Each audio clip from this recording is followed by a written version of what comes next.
Hello, everyone. Welcome to episode 177 of the Terminal City FC podcast, part of the Area 51 Sports Network. Josh Ray joined alongside Nathan Dirk as per usual, talking all things football. And yeah, we are fired up. You are fired up. Everyone who's a footy fan in Vancouver is fired up because another big week for the Vancouver Whitecaps, another historic win.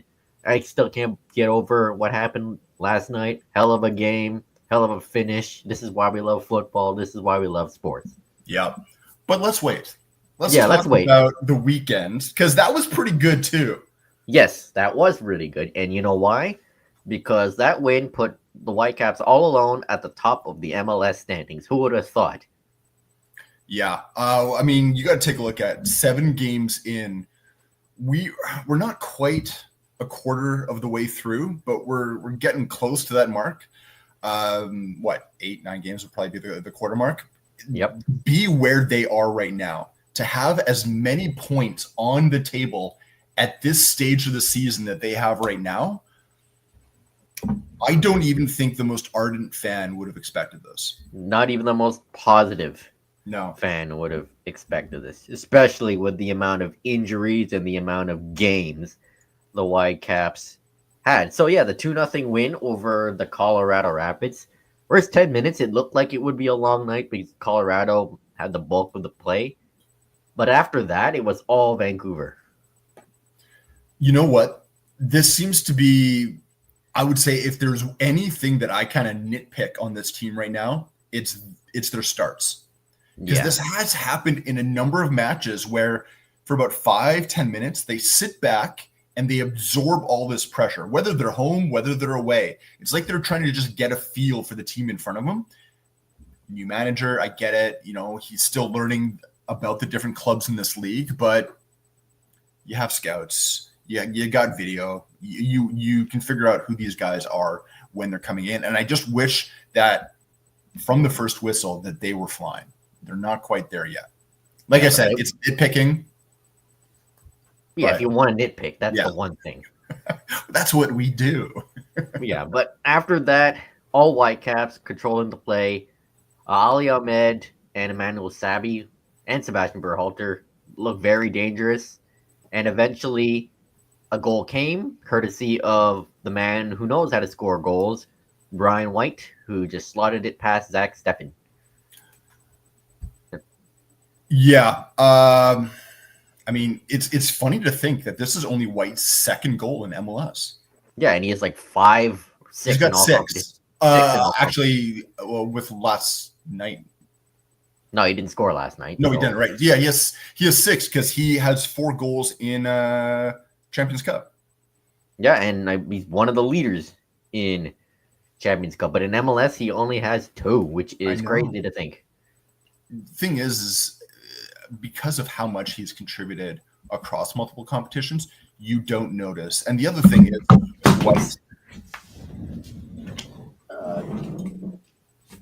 technical difficulties. Yep. The other thing you notice with White is all the work he does when he doesn't have the ball. He is the first guy to start the repress. He is the first guy, constantly bugging that back line. We saw it even, we'll talk last night, but he's such an antagonist to other teams that he has, you notice his work ethic even when he's not on the score sheet. Yeah, and another reason why is because so many different players are scoring goals for the Whitecaps. At least 10 different goal scorers. 10 different goal scorers. With Emmanuel Sabi, who got his first goal as a Whitecap, 10 different goal scorers in 7 games. Yeah, and that a perfectly timed pass and run by Sabi. Perfect time pass from Ali Ahmed.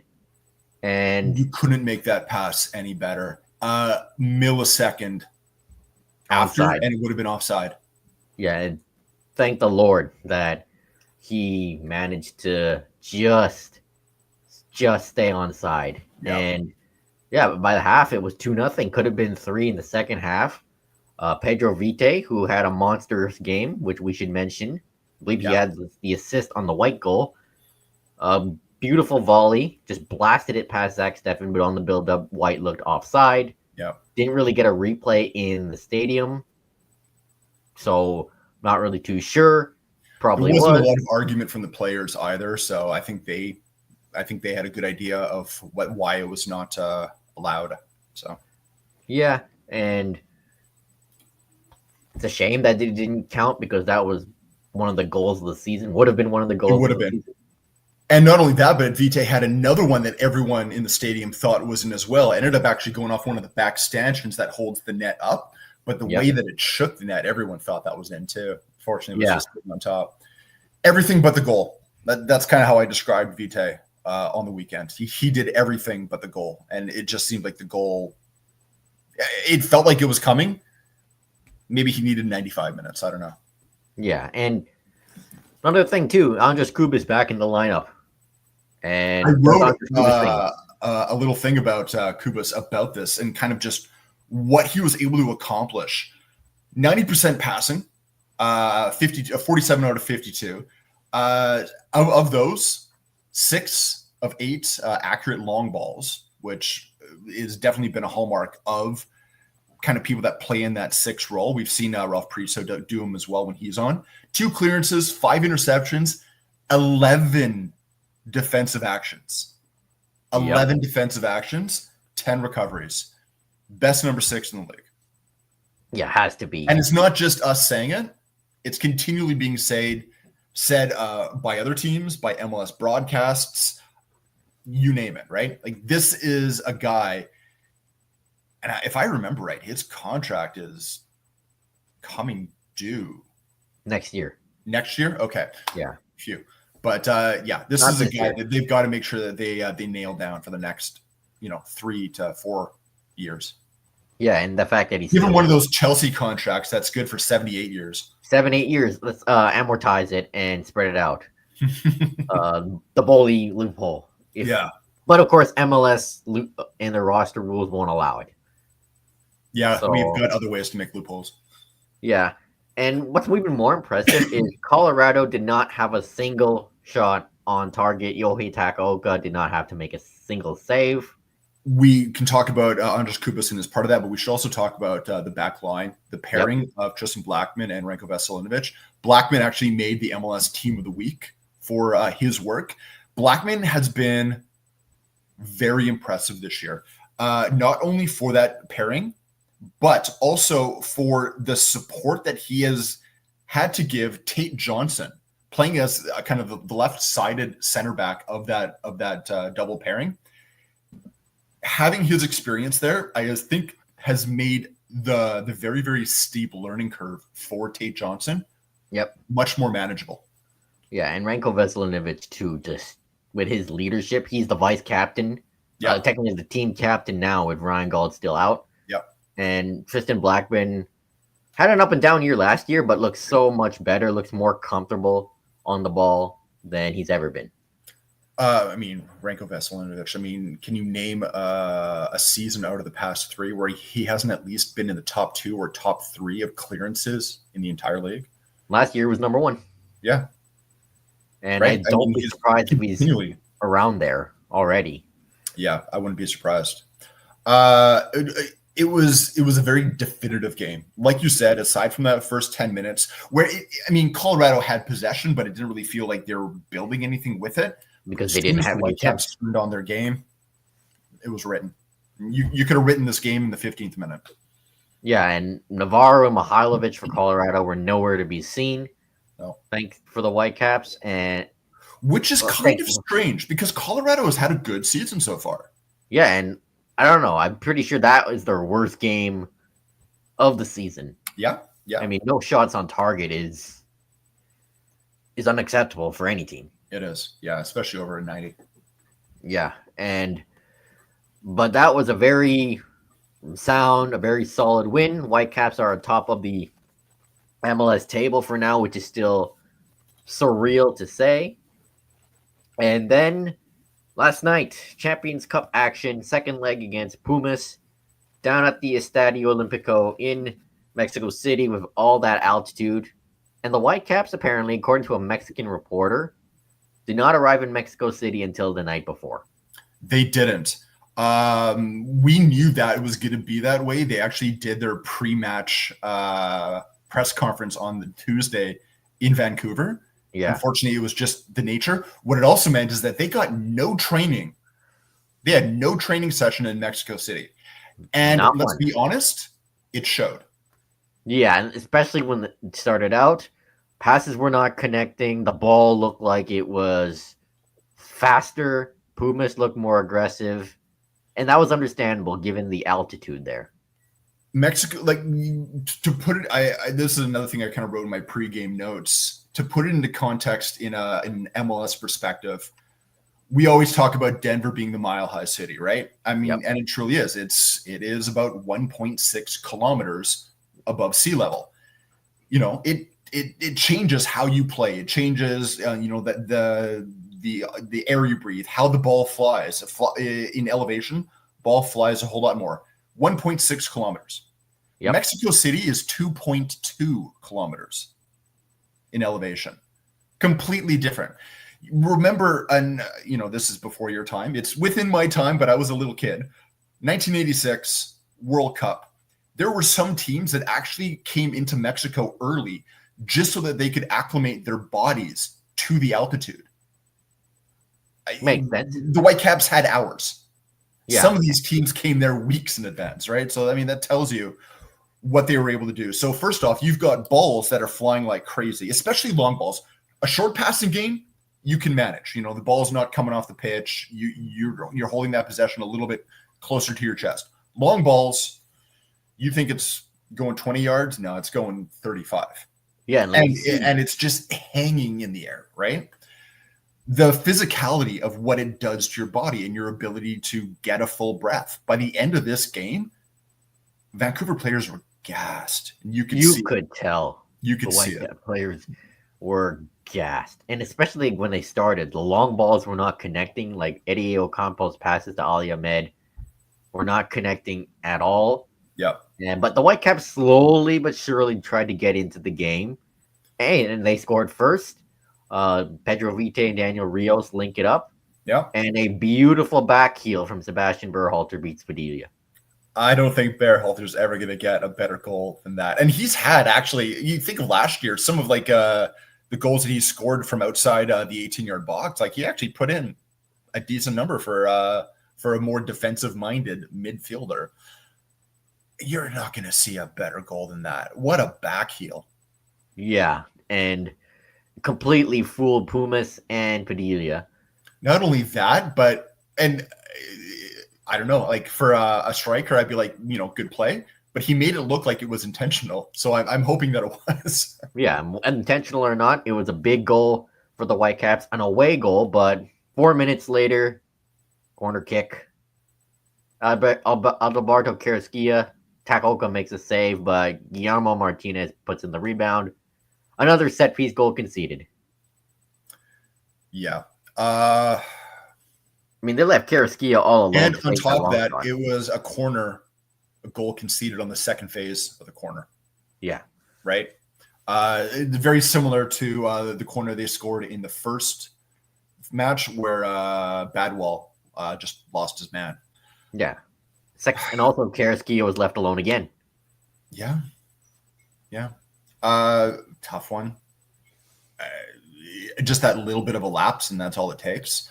Yeah. I mean, at that point, it basically washes out the away goal for both sides because everyone's at 1-1 or one apiece at each other's respective stadiums. Just a tough one. Just a tough one to give up. Yeah, and then into the half, White comes on for Rios, but Vancouver starting to look gassed. Hard to create. It's hard for them to create chances. Pumas were looking for the win, the dagger, but Yohei Takaoka multiple times came up big, especially on corner kicks, which the Whitecaps were letting them open on the first man, but Takaoka came up big multiple times in the second half. He very, very good. I was a little bit nervous sometimes with his clearances. He likes to hold on to that ball and really drag that number 9 towards him. he did good. He had a good game last night. Yeah, and yeah, there were some poor clearances, and the altitude definitely played a part. But big saves off Suarez, Martinez, and so many others last night. I mean, Vancouver also were looking tired, gassed, and but at the near the end, Javine Badwall had the ball at his feet, pass from Eddie Ocampo, but he flubbed it. Yeah. And The ball was a little bit too forward for Badwall. I mean, he wasn't, if he got a touch on it, there would have been no power, but yeah.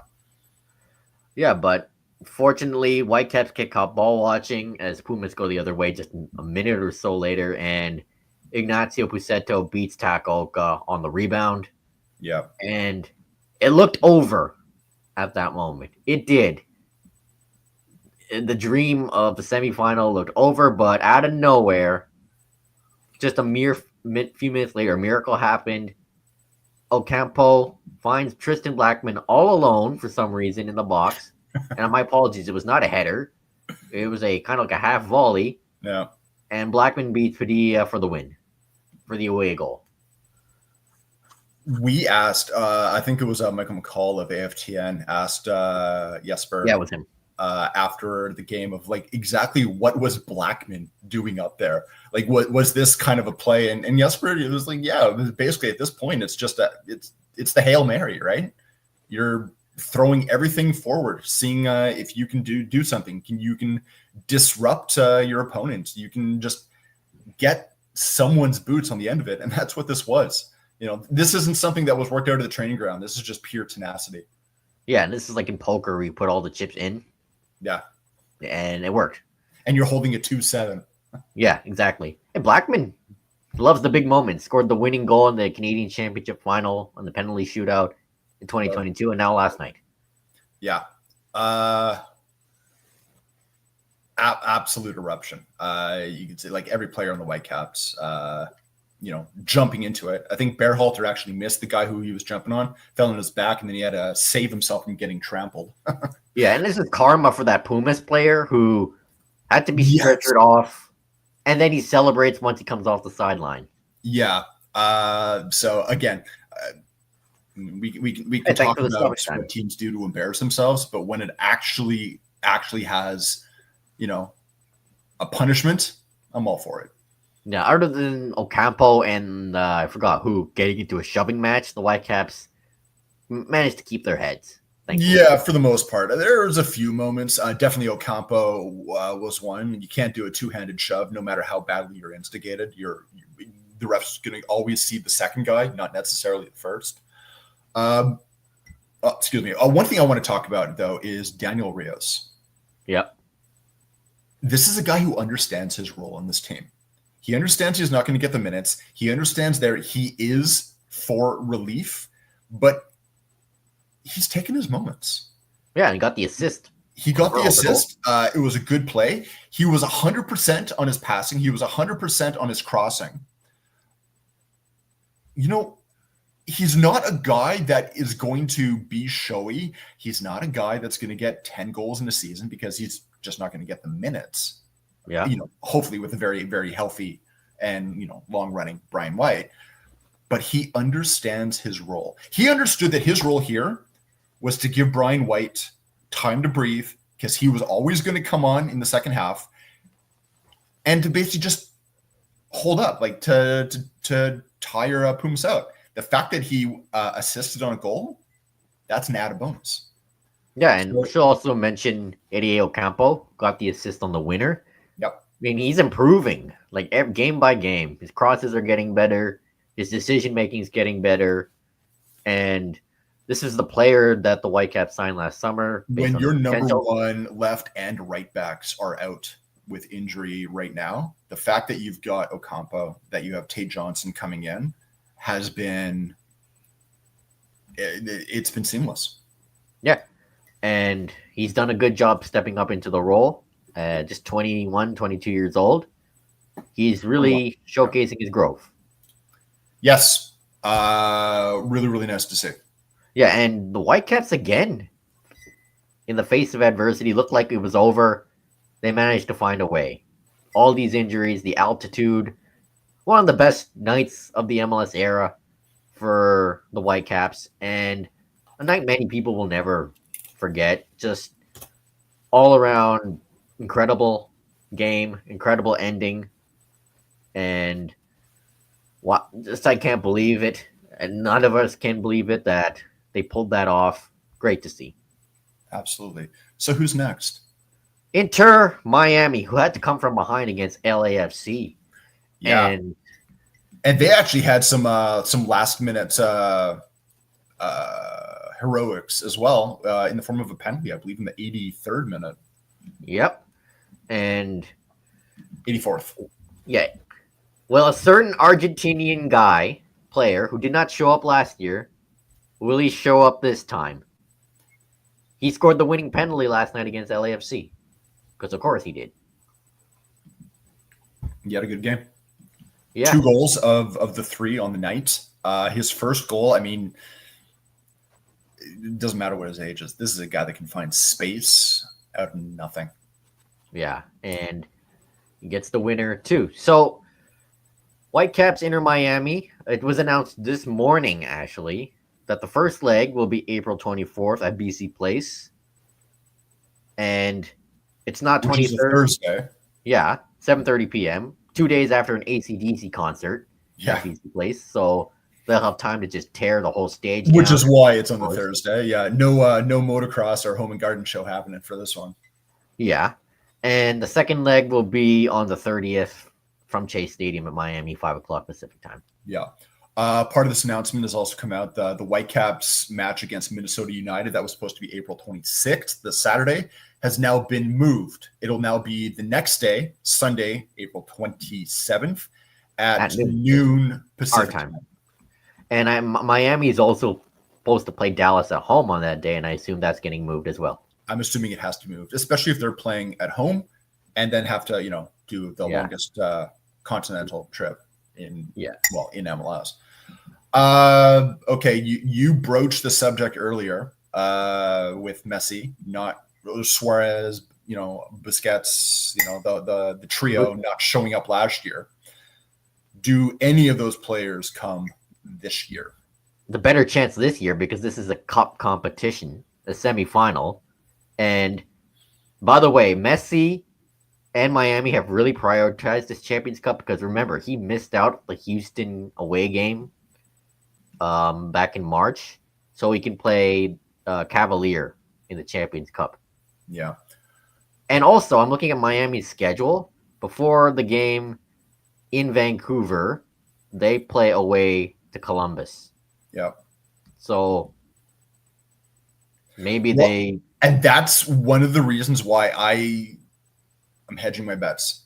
Because Columbus is not a game Messi can afford to miss. Columbus is Miami's number one opposition in the East, right? Columbus is number one in the East right now. So that is the team you need to knock down. He's not missing that game. Which means it's added travel. They also have to go from Vancouver, and yes, that Dallas game is going to get moved, but it's all the way back to Miami. If he's going to miss any one game, it's going to be the game in Vancouver because the game in Miami is bookmarked by 2 other home games. No travel at all. I could see them resting him for the first game, first leg, bringing him out in the second leg to finish the deal. Yeah. Look, I'm going to say right now, if you're going to buy your ticket and the sole reason is buying your ticket is to see Lionel Messi, then I'm sorry, but it's buyer beware. Yeah. No guarantee he'll show up. Yeah. I'm still holding my breath. I mean, should be in your mind for any game, for any player. Yeah. And of course, there's still a possibility of injury, God forbid. Yeah. But there's still a few weeks' time, but I mean, it's a cup competition. I mean, it's, as I said, more likely than not this time, but I still wouldn't hold my breath. And even if he does show up, I would think he comes off the bench for like 10, 20 minutes. Yeah. I don't know. I'm 50-50 on it. I think it is incredibly easy to make the case for him not to show. And I'll have to say, if I was Mascherano as the coach, I probably wouldn't travel him. Yeah, probably would just rest the Stars for the second leg. Yeah, unless they're going on unless they decide to. The second leg makes a whole lot more sense, and it's that Columbus game. Yeah, unless they decide to not go back home and just stay in Columbus for a few days, train, then go to Vancouver. I think that's what it would be. It makes more sense. It doesn't make any sense to hit Columbus, which you're in the northern part of the United States in Ohio, go all the way back, and then go north and west, go across. Yeah, and that's why I think either they stay in Columbus or they come to Vancouver early just to train and get makes sense. Rain or whatnot. I don't know. Being that they're already on the road in Columbus, and I would be very, very surprised if he doesn't play that game. Maybe he makes the trip, but comes off the bench. The bench. Okay, yeah, that what I can see that as a likely scenario. Yeah, I don't think he starts if he plays. No. So, should be exciting. Hopefully, it's not as messy as last time, and hope to see a filled BC place regardless. I know that they've started the ticket drive for that game right now. No word. I mean, I know last year they had the Upper Bowl open when Miami was coming into town on the belief that they were going to have not only Messi, but Suarez. I don't know. This is the semifinal of the Champions Cup. This is the best of the best of CONCACAF. I hope they have that Upper Bowl open. I hope they need it open because even though this is a midweek game, this game deserves more than the 12,000 that they get for midweek games. This game deserves a proper crowd. Yeah, attracts the casuals. Oh, there's a possibility. Now, one of the big things that's going to help that, don't jack up ticket prices because a certain someone may or may not show up. Yeah, but especially in this economy. Just bring them in. Just bring, do everything you can to get, butts in those seats. And one of those is just keep your ticket prices the same. Yeah, and again, like you said, buyer beware. Buyer beware. I don't want to hear any of this. Okay, and if it doesn't show up, I don't want to hear any complaining. Yeah, I added some other words for it, but no complaining. I'm sorry, and but no lawsuits. Sports. Yeah, that's the way it is. So, but the Whitecaps have to deal with MLS play first because this weekend it's another home game against Austin FC, who have been a very good defensive side this season and are fourth in the table of the Western Conference with 13 points, 4-1-2. Yeah, very weird record though. Like, yes, they have been good defensively, but they can't score a goal if their life depended on it. Yeah, they're sitting in fourth. They've only got 5 goals in 7 games. Yeah, like they're winning games by tiny margins. So, I mean, it's great. Every good team is built off a solid defense, but they can't score. You got to take a shot. I wrote about this a few weeks ago that Austin can really get going if Brandon Vasquez gets going. Yeah. So far, he only has 1 or 2 goals. You take a look at Austin. 1, actually. Games. It's they have every single one of their games has either they've only scored 1 goal or no goals, except for the one game they played against San Diego where they had 2. Yeah. Everything else has been 1 goal. Or their last game was a 0-0 draw against Portland. I mean, it's just tiny margins. Yeah. And 1 shot on target they had out of 11 attempts against Portland. And their last win was the week before against St. Louis when Uzuni. Yeah. 2 shots on target on 8 attempts. I'm trying to remember. This game is in Vancouver, right? Yes, it is. 4:30 our time. So an early one.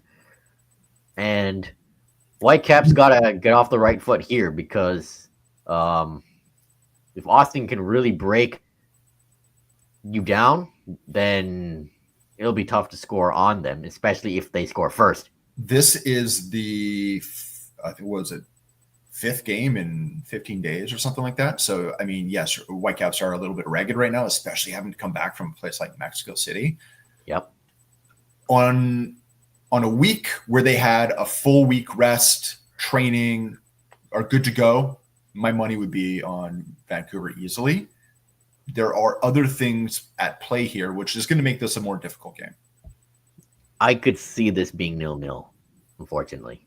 Yeah. Given the circumstances, or one of those games where they do everything right except score and still lose. Hopefully, it doesn't come to that. Hopefully, it doesn't come to that. I'm still gonna give Vancouver the edge because it's they're at home. They understand home. their stadium. They have their fans, but they're gonna be tired. They're gonna be still trying to deal with such a long flight. It's not going to be Colorado, right? It's not going to be playing Colorado. Yeah. And Austin are going to be tough to break down what they play, like a low mid block or whatever it is. And they're going to be without their main creator, Ryan Gauld, to do that. Yeah. But luckily, Pedro Vite, Brian White, Sebastian Berhalter, and Ali Ahmed are fit. It'll be interesting to see who starts, but this is going to be tough with hardly any training, a long flight back, but they're at home. So that's something. We should also mention Sam Anakube is back in training. He's still a little while out, but he is back in training, which is good to hear. Yeah, and Ryan Gauld has been doing stuff in the gym mostly. Yeah. So he's still not ready. Not the only Whitecaps news of this week. Big news. It was announced earlier that there have been discussions with multiple stakeholders, including the city of Vancouver, about the possibility of a new soccer-specific stadium inside the city limits. Right now, the biggest rumor of where that would be on the P&E grounds on the horse racetrack. Yep, and this would be huge. This would be massive because we all know that the Whitecaps need their own stadium since they don't own BC Place. And this would also attract buyers for the club and increase the likelihood of them staying in Vancouver. And, I mean, that's a growing area. That's an area that wants to grow more, the Hastings Racecourse Peony area. But, of course, this is not guaranteed yet. This is just in the early stages. Stadium deals, they take time. And, of course, the people like owning the Hastings Racecourse, people associated with the Peony, they oppose it. Well, that's one of the big things, because as much as us as soccer fans would love to see a brand new stadium, you got to think about the people that a brand new stadium is going to displace. And there are a lot of people that, use that racetrack. I mean, it's not just sitting empty. That will be without a home.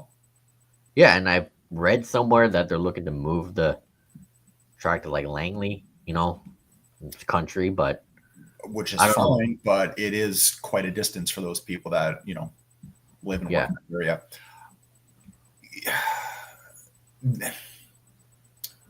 The one thing, I am happy that a new stadium is being discussed. I'm not happy with the timeline of it, that it took the team being sold to finally prompt, stakeholders and actors to at least sit in a room together. You got to wonder what, if they could have just gotten that waterfront stadium built back in the day, right? Could you imagine that would have been avoided? And no turf, and great views of the mountains. I know. Hey, P&E is a familiar place for Whitecaps fans because the original Empire Stadium was there, and Empire Field, of course. There are going to be other things. I mean, yes, way back in the day with Empire Field, but they're going to have to look, if they're building a permanent home out there and say, it does get done. It's not just the stadium. You now have to talk about the logistics of travel, because one of the other groups that came in kind of opposed to this was TransLink. Yeah, you know why? Because there's no rapid transit there other than the 16 bus and the R1 rapid bus. There's a rapid transit bus that goes down Hastings. It does. But From downtown that's it, to right? SFU. There's no SkyTrain. There's no plans for a SkyTrain Right. there. Well, there's plans, but it's just, maybe one day. Oh man, if they ever get a SkyTrain that goes down Hastings, we're talking decades in the future. There's no chance. Yeah, and there's been talk. They'll build one down 42nd Street before they build in Hastings. Yeah, there's been talk. Oh, a SkyTrain from North Van down past Hastings in the Peony to Metrotown, but that's decades away. From North Van, yeah, okay. Who's going to foot that bridge? Exactly, and that's the only real issue I have with the new Whitecaps Stadium proposal. Yeah. You're very, very close to Highway 1. You're very, very close to Hastings. Yes, it's not going to be as much of an issue if you drive, but when you're building something that big, that even though it might be privately owned, it still functions almost like a public utility. Yep. You need to have access from all modes of travel. And the big one has to be mass transit. And that's why BC Place is such a good location, because Stadium Chinatown Station is right there. It's great. It's great for that. Now, one of the actors we should mention that Axel Schuster said is in talks with the Whitecaps is BC Place. And BC Place approached them because that lease is done at the end of the season. And if a new stadium does get approved and everything goes swimmingly, they're not in there next year. They got to build the thing. So BC Place is going to be the home of the Vancouver Whitecaps. If they stay in Vancouver, they will stay in Vancouver for years, right? Like they're not going anywhere out of that place in this city for a number of years, 5 years minimum. Yeah. By the time you get through all the different planning stages and then actually build the thing, it's going to be well into the future. So this is good news. It's welcome news. It is by no means the end of the story. No, this is just the beginning. Yeah. And we'll see where this story goes. But right now, the Whitecaps' home is BC Place in downtown Vancouver. So, yeah, things are looking up for the Whitecaps, winning top of the league and a possible new stadium. All right, let's finally move on. 40 minutes on the Whitecaps. CPL, Vancouver FC, home opening game of the CPL season, lost 2-0 to York United and their new coach, Mario Eustachio. And it was Julian Altobelli, the sub, who made the difference with his brace in the second half. And Vancouver just did not look clinical in the attack. And it's good on Altobelli for coming off the bench and making an instant impact. And Shola Jimo, I believe he got the assist on the first goal. 17 years old. Yeah. One to watch. I will say that with the amount of turnover on this Vancouver FC roster, like you gotta think, like when training camp started, they didn't have a full roster. They couldn't even put together a bench. Yeah. I am not holding out hope for Vancouver FC. I think if they can finish 6th, they'll be lucky. Yeah, but the goal now is to just make the playoffs because first 2 years they didn't. Playoff team. Yeah, right now, not so much, but it's just the first game. Yeah, and don't get me wrong, you've only got, however many teams in the league. Stranger things have happened. So hey, Pacific made the playoffs last year, and exactly, yeah, they had trouble scoring, right? And Vancouver FC got a boost. They signed a guy who is very familiar. You might remember. Yeah, Nicholas Mezquita, the former midfielder who played for the Vancouver Whitecaps. Just looking from 2014 to 2018, also played for Colorado Rapids, believe it or not. Quite a number of games for Rapids. Yeah. He is back in Vancouver, just not Vancouver proper, but with Vancouver FC in Langley. So that's some veteran presence. That's some leadership. It is. I think it's a good signing. I think it will be welcome by a lot of VFC fans. Yep. But don't expect anything right away. It's going to take them some time to get up to speed. Yeah, Mosquito, when he was with the Whitecaps, always liked him. Yep. Creative, dynamic. Did score goals. It wasn't often, but he did know how to score goals. So, 33 now, but he can provide that boost, that creative spark for Vancouver FC. Yeah, I think it's a good signing. Yeah. And then on the island, Pacific, off to a good start to their season. 2-0 win at home over Valor, who I think would finish last again. Yeah. It's still early, but this is a team that doesn't look good. Only one shot on net. Dario Zanata got things going the 18th minute. And then Ronan Krat, one of the goals of the year already in the CPL. Just this volley from this impossible angle that just goes by the Valor keeper. This league and bangers, right? Bangers only. It happens all around the world, but I don't know why this league seems to have more than most. Yeah, bangers only. And Pacific just took care of Valor. Valor only had one shot on net. Yeah.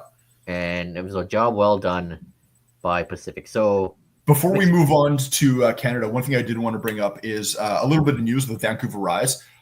We know they're going to have their first game here coming up in a week, next Wednesday, inaugural game for the entire league. There has been a bit of a change in the front office. Stephanie Labbe, sporting director, has stepped back for the purpose of maternity leave, and they have brought in Robin Gale, who will be the interim sporting director while Stephanie Labbe takes her leave. Yeah. Congrats to Stephanie Labbe and her partner. And yeah, so we just got the news this morning. So an interim sporting director for Vancouver Rise, and they begin their season on Wednesday at BC Place. Yeah, Gail does have a history with soccer, working within the Canadian setup, both with the men's and the women's teams for a while, and was the performance and wellness coach for Toronto FC in MLS, and a bronze winning player from the women's national team in 2012. Their time in London. Yeah, and also won gold with Canada at the 2011 Pan Am Games. Absolutely. So, welcome, Robin. Yeah, and speaking of women's soccer, Canada played Argentina over 2 friendlies over the past week here in BC. First one was just a dominating performance at BC Place. Yeah. 3-0 over Argentina. Like, not much you can really say other than it was just total domination. Could have been more. Adriana Leon in particular could have had like 3 or 4 goals. Yeah. I mean, you have to take a look at the setups. And the Argentinian coach, to their credit, was really good at putting this out, is saying, we want to be what Canada is right now. The Argentinian women's setup is very young. It's very new. I think they're ranked 30-something in the world right now, FIFA rankings. They are, something obviously like that. A top 10 nation, how they're ranked. So there shouldn't have been a surprise with this. I think what the surprise was the second match. Yeah. Over the first match, though, nice to see Jade Rose and Nichelle Prince get on the board. Yeah. And then Julia Grosso also. I don't know what Argentina was thinking by playing out back like that. Yeah. Because that was just costly from Pereira, the goalkeeper. And then the second match in Starlight Stadium in Langford. Canada did everything right with score, but ended up losing. Yamilia Rodriguez got the only goal from a free kick. Really poor positioning by Sabrina D'Angelo there. Because that just went by everyone and by her. But unfortunately, Canada couldn't beat Pereira, who got sent off near the end for charging out and denying a goal-scoring opportunity, though there should have been a red card earlier for this really rough tackle on Quinn. But Canada just couldn't score in the second game. despite everything. And it was frustrating, but Argentina managed to get the win, and I guess that's got to feel good for them, beating a top 10 side, even though it's a friendly. It doesn't matter. I think that's got to do a lot for the confidence of that club, that nation. Like we said, this is a relatively new program within the realm of women's national football. So to come away with a win out of 2 games, I think will do a lot for them. For Canada, it's a bit of a also should kick in the teeth. Holly Ward, forward for Vancouver Rise, made her national team debut in that game. 21 years old. So speaking of young talent, there's some young talent on Canada too. Absolutely. But that was just frustrating. Yeah. That second one.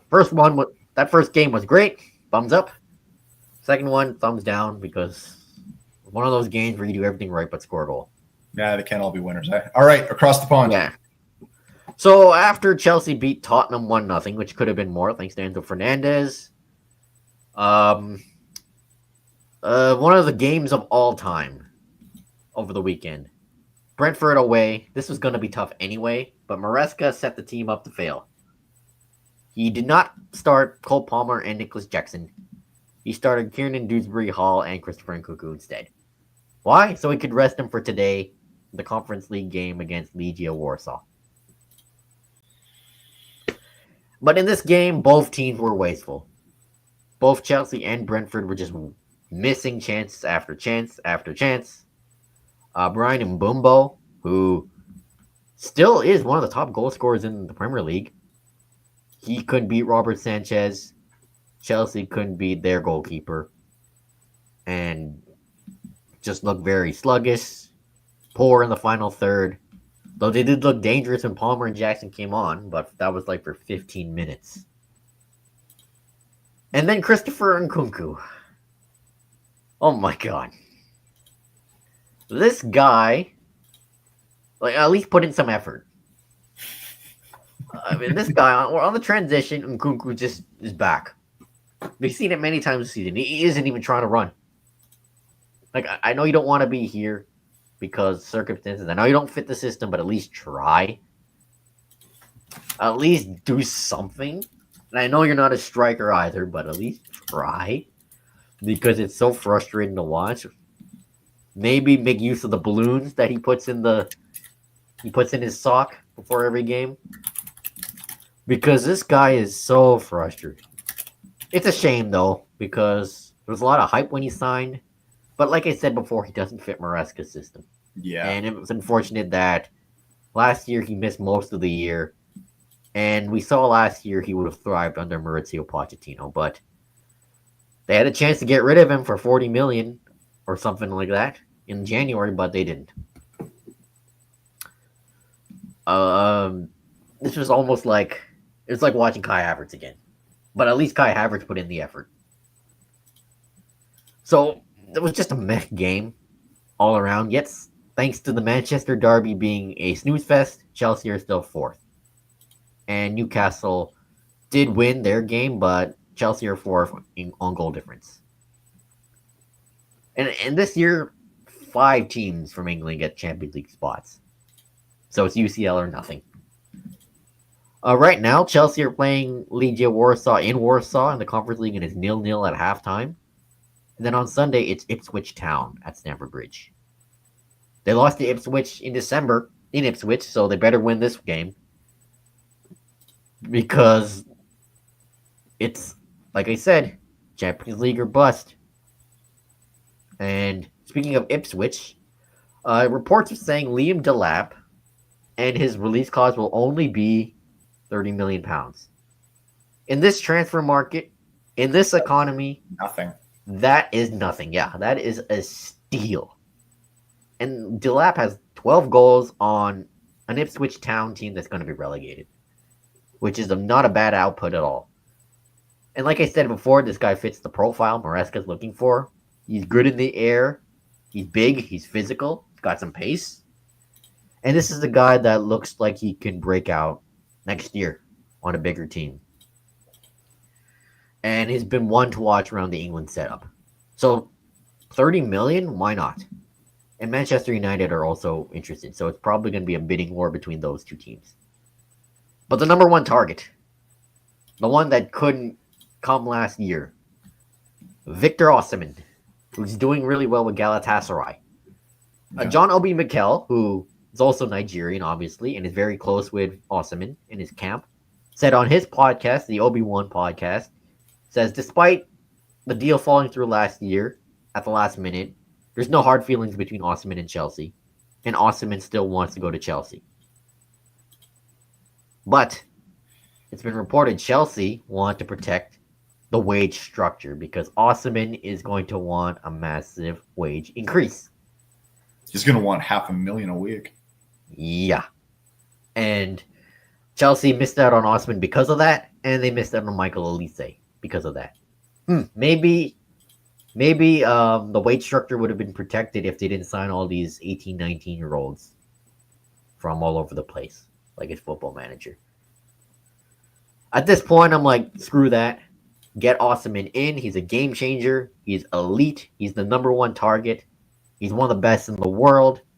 This is a guy who can take Chelsea from pretenders to contenders. I don't care. Bring Osimhen in. And for those saying, oh, you should take a pay cut. Like, if you were at your job and you were offering your dream job, would you take a pay cut to join them? I don't think so. So, logistics-wise, I get why he won't take a pay cut. Sure, some players do, like Joao Felix and Jadon Sancho when they joined Chelsea last summer, but he's not taking a pay cut. Sancho took a pay cut just because he wanted out. Yeah, and so did Joao Felix. He wanted out of Atletico Madrid. So get Osimhen in as soon as possible in the summer. That's all I have to say. So Tottenham actually finally won a game. It's against Southampton, but something. Yeah, you know what? You'll take it where you get it. It was a good 3-1 win. Brendan Johnson, I know at the beginning of the season, they had a lot of people that were really, really against this player. They didn't like what he had done last year. Again, he was still brand new. I think he has silenced He's done better. He has. I think he's the number one goal scorer on the team right now, including with all the injuries that he's had. Tell took a penalty at the end, converted. It's definitely making his case for that permanent contract. 3-1 win. This relegates Southampton. They're the first team that is relegated out of the Premier League. It is the earliest a team has ever been relegated out of the Premier League. I think they need 2 wins. One of the worst teams in Premier League history. Well, it makes you wonder about their coaching change earlier in the season and whether or not it was the right decision. I don't think anything would have been the right decision. Nope. But that definitely wasn't one of them. Still talks over Postecoglou and whether or not he's even going to be around next season. I still think it hinges on what they can do in Europa League, which they have a match later on today against Eintracht Frankfurt. But Postecoglou, in his press conferences, seems resigned to the fact that he is going to be gone. It feels that way. And there might be something to it. Multiple sources talking that Spurs have opened preliminary talks with Ole Glasner. Crystal Palace coach. Crystal Palace has done very, very well with Crystal Palace. A 3-4-3 system that's very, very attacking. Yep. Got them to the semifinal of FA Cup, I believe. It is a name that is interesting. Glasner was actually considered for the job with RB Leipzig, but he ultimately turned it down because he was uncomfortable with the whole situation of working under Jurgen Klopp and how the whole control of the whole Red Bull system works. So this is a guy that is being looked at by some big, big clubs throughout Europe. Ole Glasner is a name that I would definitely consider. Do I think it would be harsh on Postecoglou? I do. I don't think Postecoglou got the season he was hoping for. The number of injuries that have happened to this team, just decimated them. Just absolutely decimated them. Like I said, like there was actually a graphic going around in the middle of the season of a very, very good Tottenham starting 11 built solely off the players that were injured. Yeah. Like, how does that happen? There was also earlier, they were talking about the number of minutes that have been given to 18-year-olds and how Tottenham dwarfed the next 5 teams combined. Right? Like, it's just what they have is nothing. I love when they played Man United that one game, and United had basically had an entire bench of 18-year-olds and one seasoned player. I can't remember who it was. And Amarin was talking about, like, oh, how difficult they will have. They've had it and all that stuff. And Postecoglou just said, yeah, they had it difficult. Now try doing that for 6 months. Yeah. Right? Like, you had one day. Calm yourself. We'll have to wait and see. There have been a lot of talks, or a lot of, the rumor mill, like you said, with Chelsea, a lot of the rumor mill happening about, who could possibly be signings in the new season. There has been some interesting names being thrown about, names that we've been hearing for quite a while, some brand new. The one thing is, and this is just Tottenham, they're all free agents. Every single one of them. The one name that's very familiar with us that we all know, Jonathan David. Yeah. Yep. Not the only Lille player that the Spurs are looking at. They've been attached with Angel Gomez for like a year. And that is definitely picking up a lot of steam now. Both those players are out of contract at the end of the season. We'll have to wait and see. I think the David information is being picked up because Dominic Solanke has just not been the player that they're working out. I think right now Solanke is on it's like a goal every 3 games or something like that. Had a good start, but he's really just fallen really, off. Really peeled off. His injuries definitely have played a part in that. But in terms of the top striker per team, he's like in the bottom quarter for the entire league. Like, it's not been a seamless marriage. Let's put it that way. Yeah. The other name that is being talked about, and apparently they're saying preliminary talks possibly have been started, is with Bayern Munich's Leroy Sané. We'll have to take that with a grain of salt right now, but definitely a player that's had a decent season. I have to wait and see if it's a fit that they want. Gomez, I think, is the more likely of creative players. And then Jonathan David, it's just, right now it's throw anything at the wall and hope you get a striker worth the salt. Top free agent on the market, Jonathan David. He is definitely going to be wanted by a number of clubs. I know there's still a number of teams in Italy that have been looking at David for a long time. It's going to be, I think, not a bidding war in terms of transfer fee, a bidding war in terms of what you offer the player. Yeah, on wages. Yep. So, yeah, rumor season has started in Europe. Strong. And the championship, the first team to get promoted to the English Premier League is Birmingham City. Birmingham's promoted to the championship from League One. Sorry. Yeah. But they are the first in the whole English football league. If we're looking at League Two, League One championship, the first team to get promoted. Runaway leaders of League One this season. I think they're already on like 95 points. Second place, Wrexham is 7 or 8 points behind them or something like that. Yeah. I don't think this guarantees them the league, but it guarantees them one of the top 2 spots. They have promotion. Yeah, no, Birmingham is 95 points. Yeah. Wrexham is 81. Oh, man. They've got to have the winning the league then at that point. Now, the one thing is Birmingham spent the money. Yeah. Big ownership consortium, Tom Brady, a part of that. They spent the money to build a winning side. Again, this is another team that has designs of getting back into the Premier League. They were the mainstay back in, the 2000s. They want to be back. They haven't been in the Premier League for over a decade. Plus 15 years, I guess. Them back into the championship. Think of them trying to do what Sunderland is trying to do. Get back to the Premier League. So and look at the championship right now. Leeds and Burnley are tied with 85 points. Yeah, for the top. Sheffield United, 83, Sunderland 76, Bristol City 63, and Coventry have risen from like 17th to 6th in the last few months under Frank Lampard. Yeah. It's going to be a very, very close championship table.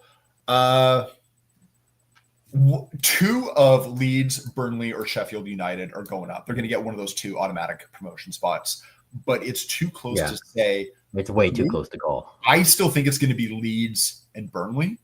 Yep. I think Sheffield has been dropping points over the past couple of matches. That's maybe taken just a bridge too far. Coventry, it's nice to see, but I don't know. The soft spot, I want to see Sunderland back.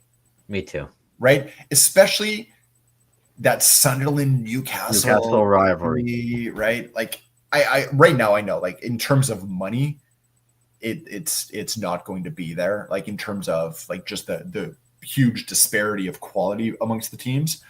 But it's a step. Hopefully. Sunderland, they got kicked. They got beaten down. Yeah. Or they got relegated twice. Yeah. Right. 2 years. And I don't know. I just want to see them back. Yeah. For me, also Sunderland, not Coventry, for Frank Lampard. Yeah. Just to see him back in the Premier League. Yeah. I think it's going to be Leeds, Burnley, and then between, the rest of the teams. I mean, don't count out teams like Middlesbrough. Yeah, who are 2 points behind Coventry. They could get back in there. I think that's the cutoff for me. I don't see West Brom sneaking in, especially after they lost to Bristol City on the weekend. Yep. Shout out to Simon, our friend Simon Fudge, who's a big Bristol City fan. Host of Soccer Talk buzzing about that. But I think it's going to be a bit of a dogfight. That those 4 playoff spots, there is Middlesbrough who could sneak into that. Yep. All right, so one last thing here before we wrap up. So Nemanja Matic, former Chelsea and Man United midfielder, who's currently with Lille, has called Andre Onana one of the worst goalkeepers in the club's history. Onana didn't really respond, but he did put a picture of him smiling on his Instagram story. This was actually in response to comments that Onana had made about Manchester United being the bigger team because these two have a fixture coming up. Yep. Let me put it this way. Is Matic wrong? Right now, I mean, he's definitely one of the worst goalkeepers United ever had. Yeah. Sure, Onana has made some big saves, but the blunders kept on not stopping, but I've seen the stats of like since 2004, like for save percentage, Onana was like second worst. Yeah. And I'm just seeing right now. Yeah. On a post for United's Europa League match, Onana commented, "Time to teach that PRICK a lesson." Yeah. So,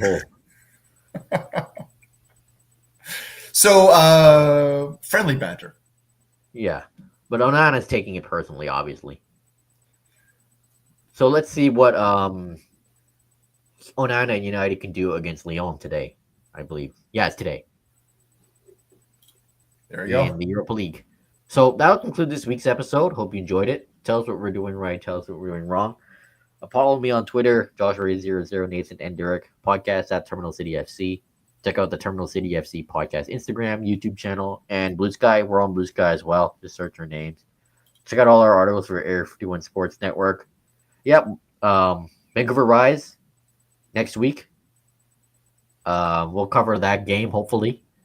Vancouver Whitecaps back in action this Saturday.